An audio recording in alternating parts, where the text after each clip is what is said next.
രാജ്യത്ത് ദേശാടന പക്ഷികൾക്ക് പ്രിയപ്പെട്ട സംസ്ഥാനം ഗുജറാത്ത് ആണെന്ന് റിപ്പോർട്ടുകൾ. 2024 18 മുതൽ 20 ലക്ഷം വരെ ദേശാടന പക്ഷികളാണ് ഗുജറാത്തിൽ എത്തിയതെന്നാണ് കണക്കുകൾ വിശദമാക്കുന്നത്. സംസ്ഥാന സർക്കാർ ചൊവ്വാഴ്ച പുറത്തുവിട്ട കണക്കുകളുടെ അടിസ്ഥാനത്തിലാണ് ഈ റിപ്പോർട്ട് പുറത്തുവന്നത്.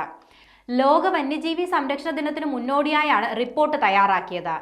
സംസ്ഥാന സർക്കാരിന്റെ ശ്രമങ്ങൾ സംസ്ഥാനത്ത് വന്യജീവി സംരക്ഷണത്തിന് വലിയ പങ്ക് വഹിക്കുന്നുവെന്ന് വ്യക്തമാക്കുന്നതാണ് ലോക വന്യജീവി സംരക്ഷണ ദിനത്തോടനുബന്ധിച്ച് പുറത്തുവന്ന റിപ്പോർട്ട്. 2023 വന്യജീവി സെൻസസ് അനുസരിച്ച് 21 ഇനങ്ങളിലായി 9.53 ലക്ഷം ജീവികളാണ് ഗുജറാത്തിലുള്ളത്. മയിൽ, മാനുകൾ, കുരങ്ങുകൾ, പുള്ളിപ്പുലികൾ എന്നിവ ഉൾപ്പെടെയാണിത്. കഴിഞ്ഞ 14 വർഷത്തിനിടയിൽ ധോളിലും നാൻ സരോവറിലും 355% മുതൽ 276% വരെ പക്ഷികൾ അധികമായി എത്തിയിട്ടുണ്ട്. ഗുജറാത്ത് ദേശാടന പക്ഷികളുടെ സ്വർഗമായി മാറിയെന്നാണ് സർക്കാർ പ്രസ്താവന അവകാശപ്പെടുന്നത്. ധോൾ പക്ഷി സങ്കേതത്തിൽ 31,380 ദേശാടന പക്ഷികളാണ് 2010 എത്തിയത്.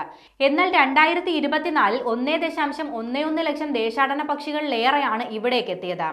സമാനമായി നാൽ സരോവർ പക്ഷി സങ്കേതത്തിൽ 2010 1.31 ലക്ഷം ദേശാടന പക്ഷികളാണ് എത്തിയത്. 2024 ഇത് 3.62 ലക്ഷമായും ഉയർന്നു.